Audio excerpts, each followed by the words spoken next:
The movie begins with a narration which reveals that Japan has been taken over by monstrous beings called grotesqueries. They have brought nothing but misery and sorrow upon the people. Amidst this, the emperor, referred to as the divine revelation, is in charge of ruling the country. He possesses a unique and powerful gift which allows him to foresee the future. He has led numerous noble families with various gifts in the fight against these demonic creatures. Over time, the noble families have adapted and continue to protect the nation from evil forces, earning the title of skilled samurais. When they die, they pass on their abilities to the next generation, known as the Sundanese. Naturally, families passing on these supernatural powers to their descendants have gained prestige and higher social status. They have also begun to arrange marriages with other families possessing such abilities to maintain their influence and power. As time progressed, the grotesqueries were eventually defeated and sealed in a special grave, bringing peace to the world. We are then introduced to our main character, Mio, who is the daughter of Sumi Samori.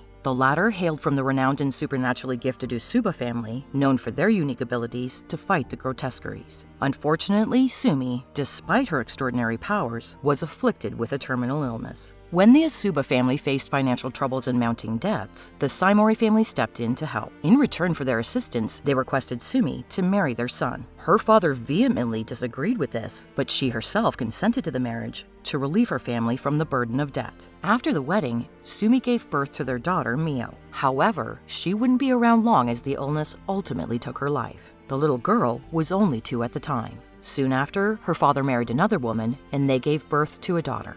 This girl, Kaya, possesses the ability to see evil spirits, so she became a Sundan at a young age. However, Mio does not possess any supernatural powers at all. Due to this, she is subjected to mistreatment and cruelty from her stepmother and half-sister. When she reaches adulthood, things get even worse for her. Mio is forced to marry Kyoka Kudo, a seemingly cold and ruthless commander whose previous fiancés all fled within days of their engagements. Before leaving her home for good, she comes across her half-sister's fiancé, Koji. The two are childhood friends, and he has always been in love with her. However, his father ordered him to marry Kaya Samori to inherit her wealth. This broke Koji's heart, as he always wanted to marry Mio to rescue her from her abusive household. But, as instructed by his father, he is betrothed to Kaya. Meanwhile, in the capital city, the emperor predicts that something evil will happen soon. In the next scene, Mio packs her belongings and travels to Kyoka's house. On their very first meeting, he coldly tells her that she must follow all his orders and that he requires absolute obedience from her. If he wants her to go away, she must go away. And if he wants her to die, she must die. Mio agrees without complaint, as she has already resigned after a life of such abuses. Kyoka pretends to be pleased, but deep down, he is annoyed that she's so subservient. In the meantime, a mysterious man puts to flight a mystical insect, sending it to a specific location.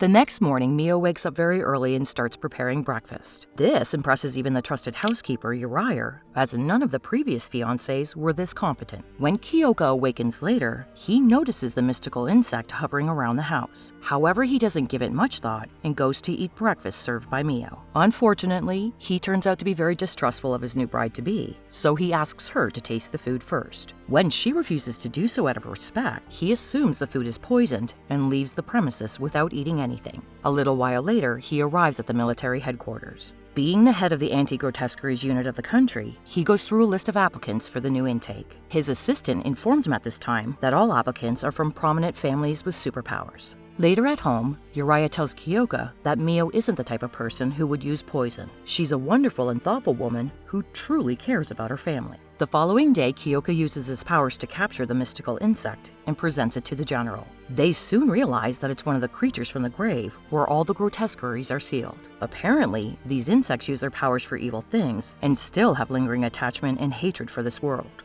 And the most disturbing fact is that these insects possess powers even after their death, meaning they will never die. Kyoka then suspects that someone must have unleashed the insects from the grave. Nonetheless, he assures the general that his unit will deal with them. At this point, a new character is introduced who goes by the name of Arata. He has recently joined the military and will be working alongside Kyoka. That night, Mio waits for her fiancé and welcomes him home. The latter notices that her kimono is so tattered that it can't even be called old. He also observes that her hands are covered in cracks. Therefore, it's hard for him to believe that she's the daughter of a prominent family. He thinks to himself that a really odd girl has arrived at his home. In response, the poor woman apologizes for everything. She feels she's not a good enough partner for such an esteemed man. However, Kyoka tells her that she doesn't have to apologize repeatedly and that she can make breakfast for him tomorrow. This makes our heroine somewhat relieved, and she gladly agrees. At night, she has a reoccurring nightmare featuring evil spirits, along with the torments that she went through at her home. Despite a restless night, she wakes up early the next morning and prepares a hearty breakfast for her husband. Surprisingly, Kyoka is impressed by the food and praises her cooking. He says that she is good at something after all. Hearing this, Mio suddenly starts crying, revealing that it's the first time someone has said something nice about her. Later, Kyoka investigates her past and learns just how toxic and abusive the Saimori family is. After realizing the amount of abuse she had suffered her whole life, he begins to warm up to her. He treats her more like a lover than a servant and tries to give her everything she needs. Mio also realizes that Kyoka is not a bad person after all. He presents himself as cold and steely, but deep down, he's a teddy bear. As the days go by, Kyoka continues to dig up information on Mio. He learns that her biological mother, who is from the Yusuba family, had the superpower to control and manipulate minds. Arata then tells him more about the family. He reveals that the Yusubas can even manipulate what people see, essentially causing them to hallucinate. Curious, Kyoka asks Arata how he knows so much about the topic, but the latter simply says that he's a history buff. That night when the commander returns home, he asks Mio if she would like to join him the next day as he tours the city. Our girl couldn't be happier, as it's the first time she's left the house in years. The following day, Uriah helps her with some makeup and gives her a beautiful kimono. Kyoko is mesmerized when he sees his beautiful fiancé. The two then spend quality time together roaming around the capital city. Meanwhile, Arata can be seen spying on them from a distance. Later, Kyoka is summoned to attend an urgent meeting at the headquarters, so Mio is forced to return home alone. Along the way, she bumps into her stepsister Kaya. The latter is still the same bitch she always was and immediately starts bullying Mio. She tells her that she'd hoped she'd be dead by now. Shaken, Mio remembers the torture she endured at the Saimori household. The next day, Kyoka meets Mio's parents and clarifies the relationship between the Kudo and the Saimori families. He tells them that he doesn't want a dowry from them, but there's one condition. Mio's father and stepmother will have to apologize to her for mistreating her. Meanwhile, a swarm of disturbing creatures attack the people of the capital. It turns out that the insects have been infecting the humans. During this horrifying time, the Emperor orders Kyoka to act as a shield for the people. One day, Kyoka presents Mio with a comb, and when a man makes such a gesture, it usually signifies a proposal. He also gives her a stunning kimono that she admired when they were touring the city. Mio happily goes to try on the dress, but this is when she's suddenly abducted. It turns out that Kaya couldn't stand the fact that her stepsister would marry a handsome commander while she was stuck with a guy like Koji, so she kidnapped her and locked her away. The evil mother is also part of this plot because she was furious when Kyoka demanded that she apologize to Mio. In the next scene, Kaya tries to force her stepsister to leave Kyoka, but our girl refuses. She says that she's already decided to spend her entire life with him. Meanwhile, Koji informs Kyoka about the abduction and that his fiancé is being tortured. The brave commander immediately decides to take action. He rushes to the Saimori residence, sets it ablaze, and then locates Mio by using his telepathy skills. Kaya tries to convince him that she's way better than her stepsister, but Kyoka angrily scolds her before walking away with his fiancé. Even though she's safe now, Mio continues to be consumed by her nightmares. Arata visits them the next morning and says that she must see a clairvoyant. However, Kyoka brushes him off at the moment. Later, he delves deeper into Mio's family history to learn more about her situation. He eventually discovers that Suruli is the other surname used by the Yusubas. After some more research, he learns that Arata's surname is also Suruli, which means that he belongs to the same family. When Kyoka confronts him about it, the latter brings him in front of Mio's maternal grandfather. The old man then reveals the family history of the Yusubas, demanding that Mio be returned to their family. It turns out that she inherited the most powerful gift from the Yusubas family from her mother's side. She is the key to stopping the evil spirits and creatures by manipulating them into staying in the special grave. Moreover,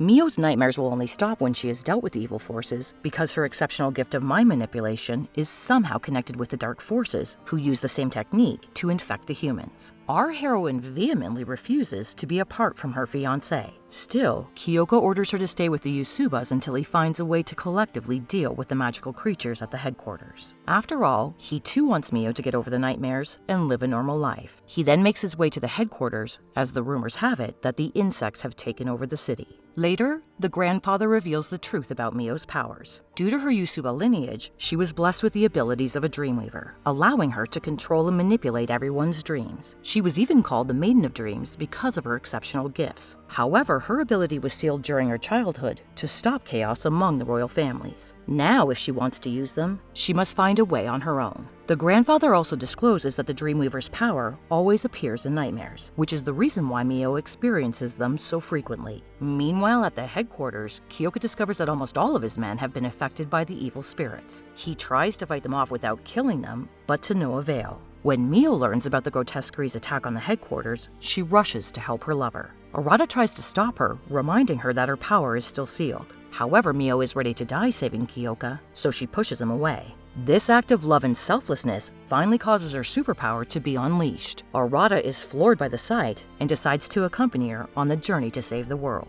When the pair arrive at the headquarters, they see an unconscious Kyoka trapped in a dream state. Without wasting time, Mio decides to embrace her role as the Maiden of Dreams. However, as she embarks on her journey into Kyoka's subconscious mind, she faces several obstacles. She is confronted with her own inner conflicts and dilemmas. Her other self tries to discourage her into backing down, but this time, Mio isn't afraid of anything. The moment she empowers herself, she is able to defeat the negative energy created by the evil spirits. In the aftermath, the deep, darkened sky of the dream state becomes clear, and a light begins to shine bright. Kyoka regains consciousness and lovingly embraces Mio, and promises that he will forever be by her side. The movie ends with our girl wearing the kimono that Kyoka bought for her. He confesses his love for her shyly, and in response, Mio happily reciprocates.